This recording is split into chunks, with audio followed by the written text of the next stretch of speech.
Tai šiandien jums papasakosiu, ką būtina žinoti renkantis vestuvinius žiedus. Mano vardas yra Tautėja, aš dirbu Indyvi LT salone, mes prekiaujame juvelyriką. Vestuviniais sužadėtuvių žiedais turim savo juvelyrų komandą, pati dirbu pagrindę su klientais, kurie, kaip ir jūs greičiausiai, kai kurie čia esantis ieškot vestuvinių žiedų. Tai pirmiausia, norėčiau papasakoti trumpai apie vestuvinių žiedų simboliką, kad paskui nusipirkę jų nepadėtumėt į stalčių. Tai reikėtų žinoti, kad vestuviniai žiedai simbolizuoja amžiną meilę. Žiedas yra apskritimas, kuris neturi nei pradžios, nei pabaigos. Tai todėl, būtent dėl to vestuviniai žiedai ir simbolizuoja amžinybę. Iš karto dar noriu paminėti nes labai dažnai išgirstu klausimų iš savo klientų, ant kurios rankos reikia dėtis vestuvinį žiedą. Galiu pasakyti, kad taisyklių nėra. Tai gali dėtis ant kairės, ant dešinės. Šiaip Lietuvoje pagrinde ant dešinės rankos yra dedami vestuviniai žiedai. Tačiau daug kur pasaulyje dedami ant kairės rankos, būtent ant bevardžio piršto, nes tikima, kad nuo bevardžio piršto vena kraujas teka iki širdies ir simbolizuoja meilę. Tai va, bet galite iš tikrųjų nešioti ant tos rankos, ant kurios jums patogu, bet vėlgi pirkdami iš karto nusimatykite, ant kurios rankos nešiosite, nes būna pirštų dydžiai skiriasi. Gerai, tai pereisim prie esminių faktų, ką reikia žinoti renkantis vestuvinius žiedus. Pirmasis iš jų gal nebus toks esminis, bet tiesiog labai noriu paminėti, kad žiedus rinktumėtės kartu poroje, nes dažnai tenka matyti ir ateinant tik tai moterį pas mus rinkti žiedų, arba tik tai vyrą, tai geriausia, kad rastumėt laiko kartu ateiti ir išsirinkti, nes žiedus nešiosit kartu. Be abejo, geriausia iškart nusimatyti yra ir biudžetą, kurį planuojate išleisti vestuviniam žiedam, nes jums tiesiog patiems bus lengviau žinosite, ką kreipti dėmesį atėjus į parduotuvę, nesiblaškysit. Tiesiog pagal savo norimą biudžetą galėsit žiūrėti tam tikrus žiedus.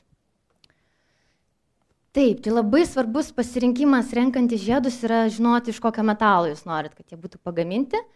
Lietuvoje dažniausiai gaminama iš aukso. Lietuviškos aukso prabas matot, kokios yra, jos yra 3 Lietuvoje pripažintos. Dažniausiai naudojamas yra 585, čia yra populiariausia praba, ir 750 praba. Ką reikėtų žinoti apie aukso prabas? Tai geltono ir raudono aukso prabų spalvų intensyvumai skiriasi. Vadinasi, jeigu jūs išsirenkat 585 geltoną arba raudoną auksą, jisai bus mažiau intensyvesnės spalvos negu 750 prabos aukso. Skirtumas nėra labai ryškus, bet kažkiek skiriasi. Galėsit, jeigu kartais nuspręsit, apeisit parduotuvėse, galėsit pasižiūrėti skirtumus. Pas mūsų salone taip pat yra galimybė tokia. Tiesiog reikia tą žinot, kad 750 prabos spalva yra intensyvesnė. Tas negalioja baltam auksui. Baltas auksas, nebent norit tikros, natūralios balto aukso spalvos. Jis yra tokia šiek tiek gelsvesnė. Tai, ką jūs matot parduotuvėse, vitrinose, žiedai kartais klientai galvoja, kad jie yra sidabriniai. Jeigu norit ledinio atspalvio vadinamojo, jis atrodo kaip sidabras. Kiti galvoja, kad tai yra sidabras. Tai nesidabras, aišku, gali būti ir sidabras, bet jeigu tai yra baltas auksas, sidabro spalvos, toks ledinis, tai jis yra radžiuotas. Vadinasi, yra padengta rodžiu. Ką reikėtų žinot, pliusai, kad labai graži spalva. Minusas, net nežinau, tai pavadinti minusų, po kurio laiko šiek tiek apsitrina, ypatingai toj pusėje, kur yra nešiojamas žiedas prie delno pusės, labiau tiesiog liečiasi su oda ir laikui bėgantis apsitrina ir įgauna tą tikrą baltą auksą spalvą. Tai galite nebijoti, atnešti juvelyrui metus ar kas 2 metus atnaujins, tikrai tai nekainuoja daug. Tai kokios gali būti aukso spalvos? Pagrindinės, populiariausios ir kurias mūsų klientai dažniausiai renkasi yra geltona, raudona ir balta. Paminėsiu, kad natūrali aukso spalva, kuri randama gamtoje, yra geltona, bet gali būti ir įvairių kitų atspalvių. Tai yra rožinė, labiau dabar yra populiari užsienyje, bet po truputį ateina ir Lietuvą. Gali būti žalsvai geltona, įvairių atspalvių raudona, tokia šampaninė spalva, netgi juodas auksas. Viskas priklauso nuo priemaišų, ką juvelyras naudoja gamindamas. Tai į tai atkreipkite dėmesį. Čia yra pavyzdžiai, kaip atrodo aukso spalvos. Dėl spalvos pasirinkimo, tai kiekvienam rekomenduoju pasirinkti pagal save. Galite rinktis ir skirtingų spalvų auksą, mato, čia yra pavyzdžiai. Jeigu nesutarėt dviese poroje dėl spalvos, Galite rinktis ir skirtingus, moteriškas, pavyzdžiui, baltas, vyriškas, geltonas arba atvirkščiai, tikrai nebūtinai jie turi būti vienodi, tai dėl to neverta pyktis kartu. Dar ką paminėsiu apie žiedus iš platinos, taip pat yra netoks populiarus metalas Lietuvoje, bet po truputį populiarėja. Galiu iš karto paminėti, kad platininiai žiedai yra bene 2 brangesni, bet ne dėl paties metalo, nes šiai dienai biržoje auksas yra brangesnis nei platina. Bet platininiai žiedai yra tiesiog sunkiau gaminami, juvelyras daugiau užtrunka laiko, reikalinga ir aukšta lydymo temperatūra, tam tikri įrankiai, net ne visi juvelyrai Lietuvoje dirba su platina, todėl tokie žiedai iš tiesų yra brangesni. Tai vat pagal brangumą metalai aš suskirščiau, kad jūs atsimintumėte, tai yra pirmoje vietoje auksas, bent jau kol kas, aišku, čia kainos gali skirtis. Platina, paladis ir sidabras. Tai vėlgi nebūtinai jūsų žiedai turi būti auksiniai, gali gaminti ir sidabrinius, ir kito metalo, čia jau pagal save pasirinkit. Trečias dalykas, kurį labai svarbu žinoti ir atkreipti dėmesį renkantis vestuvinius žiedus, tai yra žiedo faktūra. Gali būti, dar paminėsiu dėl faktūros, jeigu nelabai aišku, kas tai yra žiedo išorinė struktūra. Tai yra, galbūt esat matę pavyzdžių, jeigu kažkur žiūrėjot, gali būti lygi nelygi blizgi, lygi nelygi matinė, įvairius išraižymai, aš parodysiu pavyzdžių, kad būtų aiškiau. Matot, koks yra lygus blizgumas, tiesiog blizgus auksas gali būti nelygus, su tam tikrais rėželiais lygi matinė. Vėlgi dar noriu paminėti dėl faktūrų. Kuo gilesnė faktūra, tuo ilgiau laikysis.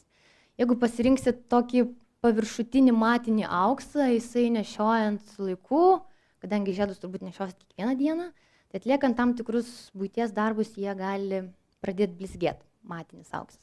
Tai čia yra toks lygesnis, gali būti nelygus matinis, jis toks labiau su įrėžimais, tai kuo gilesni tie rėželiai, tuo ilgiau jis išsilaikys. Gali būti raižytos faktūros, galite pasižiūrėti įvairių pavyzdžių. Vėlgi reikėtų pasirinkti pagal savo skonį, kokių labiau norit. Galiu iškart paminėti, kad nereikia bijoti faktūrų, nes tikrai esu girdėjus iš klientų, kad į faktūras renkasi purvas ir jie vėliau atrodo negražus su purvinė.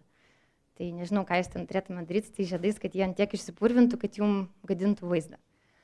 Dar galiu paminėti, kad tikrai nėra sunku valyti žiedus, galima ir namų sąlygom, arba galime atnešti juvelyrui, dažniausiai tai kainuoja tikrai nebrangiai.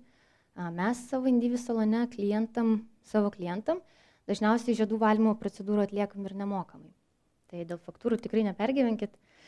Dabar dėl emalės. Kartais būna žmonės nori tokių žiedų su emalė. Tai tikrai nepatarčiau. Viskas yra gerai, jeigu yra kiti papuošalai.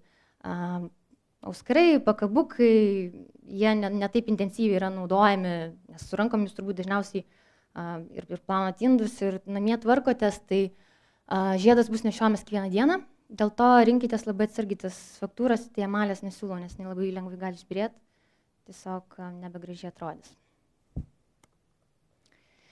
Ketvirtas dalykas tai yra dekoracijos vestuvinėse žieduose. Čia aš išskirsiu konkrečiai briliantus, dažniausiai su briliantais nori gaminti vestuvinius žiedus arba su kitais brangakmeniais. Tai briliantų išdėstymas gali būti labai įvairus, kelis pavyzdžius pateiksiu. Dažniausiai poros renkasi apvalius briliantus, bet gali būti ir kvadrato, princesės formos vadinamosios, ir ovalo, ir kokių tik norit. Gali būti netgi toks įdėjimas, čia yra apvalus briliantukas kvadratiniam tokiam kaip formui. Tai jisai turi tokį kvadrato vaizdą, nors yra apvalus. Tai galite rinktis ir pagal tai. Galite širdutę suformuoti, gali netgi žiedai būti ant vyriško širdutę. Viena pusė moteriškos sujungus būna kaip, čia jau jūsų fantazijos reikalas, akmenukus galite įsidėlioti pagal save. Populiariausi akmenukų dydžiai yra nuo 1 mm, kas yra 0,005 karato, toks mažiukas akmenukas, iki 0,10 karato, kas yra 3 mm. Bet aišku, gali dėti ir didesnius pagal poreikį. Nes dažniausiai didesni briliantai jau yra dėdami į sužadėtuvių žiedus, bet jeigu nori didesnį į vestuvinį, prašom, nėra taisyklių. Čia yra dar visokių pavyzdžių, kaip jie gali būti dėdami. Gali netgi būti inkrustuotas briliantas į vidinę žiedo pusę, taip jisai liečiasi su oda. Skaičių vėlgi briliantų galite pagal save pasirinkti, gali simbolizuoti kažką. Gali dėti vieną akmenuką ir paskui, tarkim, kiekvienus vestuvių metinių progą įsidėti dar po vieną. Arba gimus vaikui įsidėti briliantuką. Arba, žodžiu, gali jie turėti tam tikrą simboliką. Pagal save vėlgi galite pasirinkti. Čia dar matot pavyzdžių.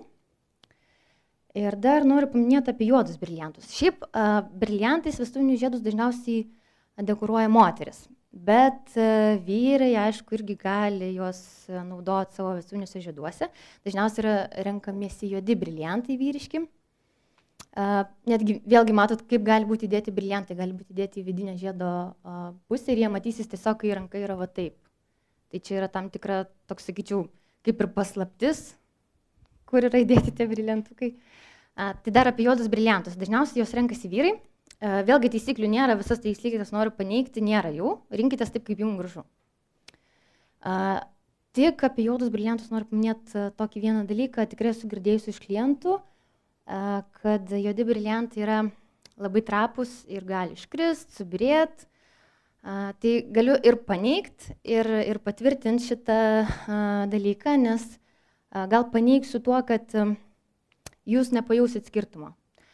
Juodus briliantus, su juodais briliantais dirba juvelyras, nebent jisai su jais ten gali pasikankinti, jie įdėjimo būdu gali ir subirėti, bet kai jūs jau gaunat pagamintą žiedą, jeigu perkat pas patikimą pardavėją, jums akmenys tikrai nekris. Nėra skirtumo, ar jie balti, ar juodi. Tai tikrai nebijokit, rinkitės ir juodus briliantus, jeigu norit, nėra visiškai jokių taisyklių. Tai penktas dalykas, ką labai reikėtų žinoti ir ką labai rekomenduočiau renkantis vestuvinius žiedus, tai rinkitės su komforto zona. Labai padeda ypatingai vyram, kurie dažniausiai jų pirštai yra stambesni. Galiu pasakyti, iškart komforto zona tai yra vidinės žiedo pusės išgaubimas. Kuo jis gilesnis, tuo kartais yra tiesiog jį patogiau užsidėti ir nusimti. Vasarą mažiau prakaituoja oda po žiedų.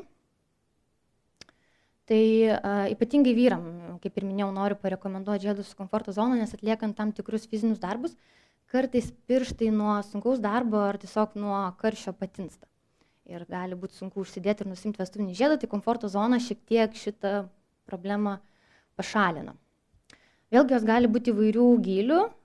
Geriausia tai būtų pasitarti su juvelyru. Kai jūs ateinat, jeigu perkat pas juvelyrą žiedus, tai tikrai jums patars, pagal jūsų pirštą galėsit pasimatuoti tam tikras komforto zonas ir jis jums tikrai nustatys, kur jums būtų geriausia.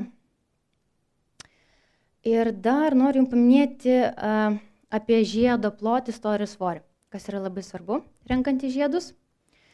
Pirmiausia, šiek tiek apie pločius. Tai populiariausias moteriško žiedo plotis yra 3-4 mm, vėlgi tai nėra taisyklė. Čia tiesiog tai, ką aš pastebėjau, ką mūsų klientai renkasi. Tai moteriškas. Vyriškas dažniausiai būna kiek platesnis.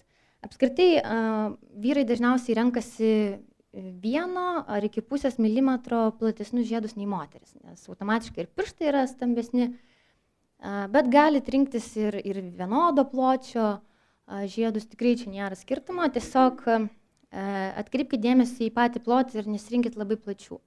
Nes jeigu pasirinksit 10 mm ar daugiau, 12 mm, jums tikrai nebus patogu ir vasarą, nes tiesiog didesnė yra žiedo dalis ant piršto, jisai vos neina iki kauliuko kartais, tai pagalvokit, ar tai patogu. Tikrai manau, kad ir prakaituoja vasarą ir tai pasirinkit tinkamą plotį, pagal save vėlgi pasimatuokit, kas jums tinka ant piršto ir nuspręsit, jums bus tiesiog lengviau. Apie storį taip pat labai svarbu. Storį aš pažymėjau, kuri dalis yra žiedo. Tai vėlgi atkreipkite dėmesį į tai, nes kartais netgi ir parduotuvėje galite pamatyti labai pigių vestuvinių žiedų, bet nespėkit, iškart nesidžiaukit, nes atkreipkite dėmesį, kiek jie sveria. Gali jie sverti labai mažai ir jų storis būtų labai plonas, netgi iki 1 mm. Tai toks žiedas automatiškai greičiau sulinks. Taigi kokybiškų žiedų storis svyruoja nuo 1,6 iki 2 mm. Mūsų juvelyras dažniausiai rekomenduoja rinktis 1,8 storio žiedus. Bet vėlgi čia pagal save pasirinkit, tik nesirinkit labai jau plono. Ir apie svorį, vėlgi atkreipkite dėmesį, kiek jie sveria, nes jeigu radot parduotuvėje pigius žiedus ir kaina tinka, viskas gerai, bet jie gali sverti labai mažai.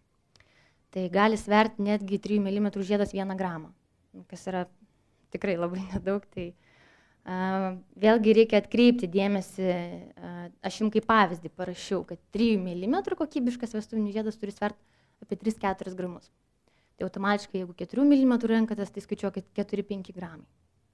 Tiesiog, kai renkate žiedus kažkur parduotuvėje, jums svorį privalo nurodyti, arba jis kartais būna netikėtės sertifikato. Tai atkreipkite dėmesį ir į svorį. Čia nuotraukai labai lengvai galima pasižiūrėti. Labai jų sunkių irgi nerekomenduoju, nes nepatogu nešiot. Pirštas gali tiesiog pavargti ir jums, jeigu labai jau ten sunku pasirinksit, bus nepatogu. Vėlgi visą laiką pasitarkit su juvelyru. Jisai žino, kokiam modeliui kiek aukso reikia ir tikrai manau, kad patars teisingai.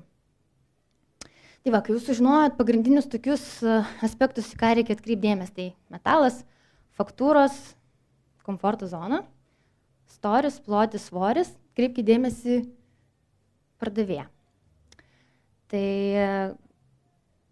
pasižiūrėkite, ar jisai siūlo garantiją. Šiaip pagal Lietuvos Respublikos įstatymus juvelyrikos gaminiai nėra grąžinami. Bet sakyčiau, kad tai priklauso galbūt nuo pardavėjo vardo. Mes savo Indivis salone siūlome 30 dienų grąžinimo garantiją, pilnai galite gauti visus pinigus. Taip pat siūlom ir 5 metų garantiją, jeigu žiedam kažkas nutinka, jūs galite mums kreiptis, tikrai sutvarkysim. Tai atkreipkite dėmesį, jeigu perkat kažkur, ar siūlo jums garantiją. Taip pat, kiek laiko egzistuoja įmonė, ar jinai nedings po metų, jeigu jūs nešiojat žiedus, jums kažkas tinka, norit surasti tą juvelyrą, pasirodo, nebeegzistuoja įmonė. Ką daryti su žiedais? Neš pas kitą lydis, vėl mokėtų žiedus. Tai taip pat, jeigu perkat vestuvinius žiedus su briliantais, pasidomėkite, ar jie turi sertifikatą. Nes kartais, iš tikrųjų, deimanto nuo cirkonio atskirti plika akim yra labai sudėtinga. Tai tik sertifikatas jums gali rodyti, kad tai yra deimantai. Deimantus sertifikuoja Lietuvos programų rūmai, atkreipkite dėmesį ir jų kokybę. Jeigu matote, kad sertifikatai yra deimanto spalva W, tai vadinasi jau arba aukščiau, tai jau yra geras, kokybiškas deimantas. Jeigu yra žemiau, ne visada rekomenduoju rinktis, gali netai blizgėti, būti pilkesnis, tai atkreipkite dėmesį ir į akmenų sertifikatus. Sertifikatus nurodyta visa informacija, ką reikia žinoti apie akmenis. Jeigu matot, kad yra žiedas su deimantais, bet be sertifikato, nerekomenduoju tikrai pirkti. Pasidomėkit, ar pardavėjas teikia papuošalų priežiūros paslaugą, tai yra pakankamai svarbu, kaip ir minėjau, mes savo klientam tikrai kartais ir nemokamai suteikiam žiedų atnaujinimo paslaugas, jos iš tiesų ir kainuoja nedaug. Dažniausiai, jeigu perkate prekybos centre, greičiausiai tokios paslaugos jums nesuteiks. Atkreipkite dėmesį ir aptarnavimą, ir į kainas, kas yra labai svarbu. Esu tikrai keletą kartų mačiusi pigių vestuvinių žiedų. Paaiškėja paskui, kad nepridėtas PVM-as, kaina yra už vieną žiedą ir automatiškai jūs apsigaunat. Tai palyginkit kainas ir atkreipkite dėmesį, ar jos yra nurodytos už vieną žiedą ar už porą, nes jūs vis tiek pirksit porą žiedų, ne vieną. Tai dabar apie kainas. Tai mūsų salone pigiausi vestuviniai žiedai kainuoja 299 €, tai yra klasikiniai modeliai. Taip pat mes jums išdaliname mūsų vestuvinių žiedų kainininkus. Čia yra klasikinių vestuvinių žiedų kainos. Ką reikėtų žinoti, tai savo piršto dydį ir pasirinkti, kokio pločio vestuvinius žiedus norite užsisakyti. Pagal tai atrasite vieno žiedo kainą. Galit rinktis nebūtinai klasikinius, pas mus yra ir modernių vestuvinių žiedų. Modernus tai yra, klasikiniai dažniausiai yra blizgia, paprasta faktūra žiedai, be jokių įmantrybių, dažniausiai be briliantų, bet galite ir dėti, aišku, briliantus. Tai turi modernių žiedų, modernų žiedai tai dažniausiai prasideda su faktūrom, su briliantais, su tam tikrais išraižymais. Jų kaina mūsų svetainėje yra nuo 695 € iki beveik 2000. Taip pat turim išskirtinę mūsų juvelyro dizainerio Fabioro vestuvinių žiedų kolekciją. Kainos šiek tiek yra didesnės, kadangi jau ir modeliai tokie yra išskirtinesni. Dar noriu paminėti, kad kainos, kurios yra nurodytos mūsų kainininkė, kurias dabar matot, tai yra su 585 auksu. Jeigu mūsų salone Indivi pasirenkat prabą 750, labai lengvai apskaičiuojama matematika, aš jums išduosiu paslaptį, prie vieno žiedo reikia pridėti 80 €. Tai vadinasi, prie poros pridedat 160 eurų ir turit 7,50 prabos žiedų kainą. Ką galiu paminėti, kad tos kainos, kurios yra nurodytos mūsų svetainėje ir ant mūsų žiedų etikečių, jos gali būti derinamos pagal jūs. Nes nebūtinai jūs turit pirkti tokį modelį, koks yra pavaizduotas. Gali būti siauresnis, mažiau briliantukų, daugiau briliantukų, tai kainas galim pagal jūs derinti. Gali būti mažesnė, gali būti didesnė, tai vėlgi jos nėra tokios, kokias jūs matot, jūs galite jas koreguoti pagal savo poreikius. Tai vat, kas įtakoja žiedo kainą? Tai aukso praba be abejonės, kaip aš jums ir paminėjau, žiedo plotis, nes automatiškai reikalinga daugiau aukso, svoris su komfortu, be komforto, su komfortu žiedai yra šiek tiek sunkesni, tai daugiau tiesiog svorio prisideda. Taip pat žiedų dizainas įtakoja kainą, jeigu kažkokie sudėtingesni, automatiškai jie brangiau kainuoja, klasikiniai dažniausiai yra pigesni, taip pat akmenys bet kokiu atveju ir jų kiekis. Ir žiedo dydis, bet bent jau mūsų salone galioja tik klasikiniam modeliam. Vadinasi, jeigu pasirinksit kokį modernų žiedą, tai mes neskaičiuosim jau pagal jūsų piršto dydį, jau 17 ar 19, jau kaina tokia, kokia yra. Nežinau, kiek jums įdomu, kiek išleidžia kiti, pirkdami vestuvinius žiedus, tai mes, galiu pasakyti, kad čia yra padarytas mūsų tyrimas, ką mes sužinojom, kiek lietuviai išleidžia ir kiek norėtų išleisti vestuviniam žiedam, tai daugiausiai apie 700 eurų. Galiu išduoti paslaptį, kad mūsų salone klientai dažniausiai išleidžia nuo 7 iki 1000 eurų už abu žiedus, bet čia yra tiesiog vidutinis toks vidurkis, bet tikrai yra ir pigesnių žiedų ir papasakosiu ir kaip sutaupyti jos perkant. Tai pirmiausia, naudokit savo auksą, nes tikrai didžiąją kainos dalį vestuviniuose žieduose sudaro auksas. Jeigu turit savo, automatiškai kaina tikrai mažesnė. Netgi, kada patarčiau naudoti savo auksą, jeigu turit kokių tėvų ar senelių, nežinau, palikimą ar atiduotą tam tikrą papuošalą auksinį, kuris jums yra, tarkim, brangus ir svarbus ir jūs norite jį turėti šalia, tai išlydę jūs žinosit, kad jūsų vestuviniai žiedai turi tam tikrą simboliką, kad jūs nešiojat, pavyzdžiui, ir mamos žiedą. Tiesiog jis yra perdarytas. Tai va, jeigu turit, naudokit savo auksą. Jeigu norit sutaupyti, rinkite siauresnius žiedus. Nes mažiau aukso reikalinga, automatiškai sutaupysit. Rinkitės paprastesnį dizainą, kaip ir minėjau, dizainas, įvairios faktūros pakelia juvelyro darbo kainą. Automatiškai žiedai yra brangesni. Taupant, jeigu norit, kad jūsų žiedai būtų su akmenukais, galit dėti ne deimantus, cirkonius, bet iškart pasakau, kad nelabai rekomenduoju, nes cirkonai yra tiesiog kaip stikliukai. Po pusės metų jie susibraižys, tiesiog neblizgės taip gražiai. Deimantai, jie netgi turi tam tikrą amžinybę simboliką ir jie atrodys taip pačiai visą gyvenimą, kokį jūs įsigijot pirmą dieną. Tai jeigu norit labai sutaupyti, tai dėkit cirkonius, bet geriau tada nedėkit jokių akmenų. Čia tiesiog paminėjau dėl kainos, bet nerekomenduočiau dėti cirkonius, nes tikrai deimantų kainos, ypatingai tų mažų, nėra jau ant tiek didelės, o žiedus perkat tikrai ne 5 metam, bent jau tikiuosi, kad ilgesniam laikui. Tai rinkitės lengvesnius žiedus automatiškai, jeigu norit sutaupyti, ir pirkite žiedus tiesiai iš gamintojo. Jeigu pirksite kokiam prekybos centre, dažniausiai ten žiedai yra atvežami iš užsienio ir jūs perkate iš 2 ar net 3 rankų, tai automatiškai permokat. Kai jūs perkate iš gamintojo, jūs nesumokat papildomų antkainių. Tai galiu paminėti, kad mes savo Indivi salone turim juvelyrus, tai pirkdami pas mus tikrai sutaupysit. Dar bendraudama su klientais esu atrinkus tam tikrų tokių įdomesnių perliukų, kurios norėčiau jums paneigti, tam tikri mitai. Apie akmenukų skaičių mane labai sudomino, kai tiesiog viena klientė pasakojo, kad nuėjus pas juvelyrą, jinai norėjo inkrustuoti 2 akmenukus, jie pasakė, kad negalima, nes yra lyginis skaičius. Čia nežinau, gal asocijuosi, kai mes einam į kapines ir nešam 2 gėles, tai gal čia tam tikras blogas ženklas, tai aš galiu pasakyti, čia yra mitas, kiek norit akmenukų, tiek ir dėkit. Čia vėlgi gali būti pagal tą simboliką, ar gimus vaikui, ar tam tikrai progai, arba turit kažkokį savo skaičių, tai, žodžiu, dėkit tiek akmenų, kiek norit. Netikėkit jokiais mitais. Apie juodus briliantus. Esu girdėjus, kad jie simbolizuoja juodąją magiją. Čia nežinau, kiek jūs norite to tikėkit, man atrodo, tada juodąją magiją galim turbūt pripaišyti visiems juodiem daiktam. Tai vėlgi pagal save pasirinkit ar to tikėt. Žiedai iš raudono aukso yra vertingesni, esu girdėjus. Čia turbūt gal susidarė tas mitas dėl to, kad mūsų tėvai, seneliai nešioja raudoną auksą ir gal daugumai yra įsivaizduoja, kad jie yra vertingesni, tai tikrai ne. Aukso spalva kainai įtakos nedaro, bent jau mūsų salone. Jeigu jūs nueisit pas kokį pardavėją ir jums sakys primokėti už tam tikrą aukso spalvą, nepatikėčiau, žinokit, tikrai, pagalvokit, ar ten perkat. Tai tikrai aukso spalva nėra nei vertingesnė, visas auksas yra vienodas, priklauso nuo prabos, tik tai kaina. Dar teko girdėti tokį mitą, kad geriausia rinktis lygius vestuvinius žiedus, nes tam tikros faktūros, išraižymai, graveliai asocijuojasi su santuokos sunkumais.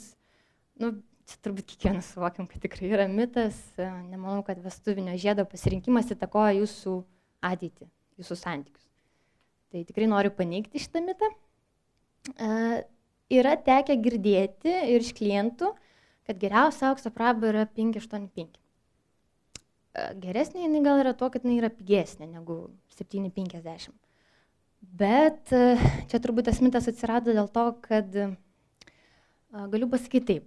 Auksas kaip metalas, jis yra minkštas. Tai kuo jo yra daugiau lydinyje, tuo jis yra toksai minkštesnis ir labiau braižosi. Tai vadinasi 750 prabos žiedai labiau braižosi jų paviršius. O 585 kažkiek mažiau. Bet ar žiedas susibraižys po 3 savaičių, ar po 4, jie automatiškai nuo nešiojimo vis tiek kažkiek susibraižo. Bet tai nėra blogai. Aš tai skaitau, kad žiedas įgauna tiesiog jūsų gyvenimo patirtį, ką jūs veikiat su juo, kiekvieną dieną su juo praleidžiat. Ir tai, kad jis įgauna tam tikrų įbrėžimų, tai neskaičiau, kad čia yra blogai. Be to, žiedus labai lengva atnaujint. Tai dėl prabos teigti, kad 585 yra geriausia, negalėčiau. Tai įdomumo dėliai, kam įdomu, kokios yra vestuvinių žiedų tendencijos šiem metam. Tai galiu pasakyti, nuotrauko jau užduoda, kokie žiedai.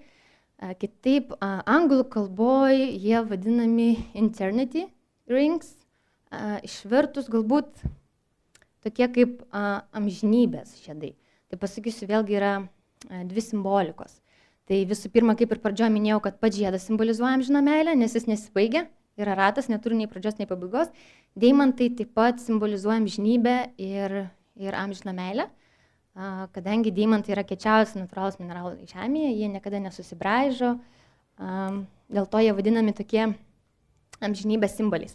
Tai šiais metais bus labai populiarūs būtent tokie modeliai. Jau esam ne vienu tokį ir gaminę savo salone. Šiais metais, nors dar tik tai mėnuo praėjo, kaip naujieji metai.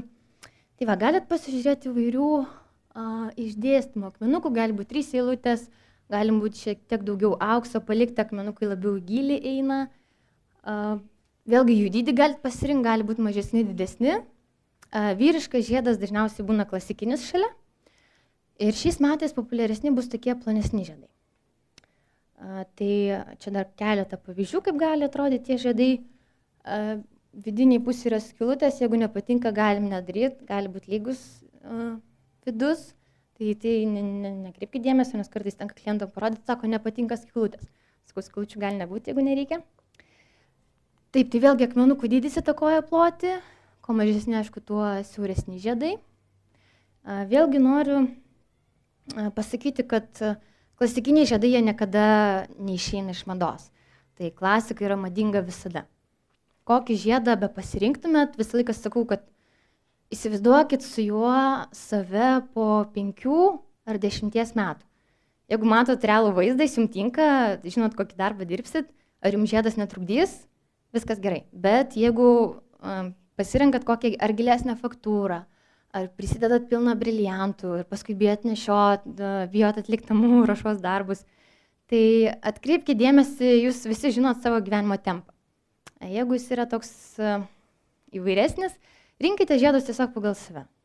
Jeigu jūs sportuojat, gal jums reikalingas koks paprastesnis modelis, Jeigu jūs, nežinau, kažką intensyviai dirbate, lauko darbus, darže, daug gaminat, tai žiedas tiesiog neturi jums trukdyti. Žiedas turi būti jūsų gyvenimo dalis, todėl visas naujoves atsižvelkit labai skeptiškai, vertinkit pirmiausia, kas patinka jum, nes kas yra populiaru šiandien, nereiškia, kad bus populiaru ir po kokių 5 metų.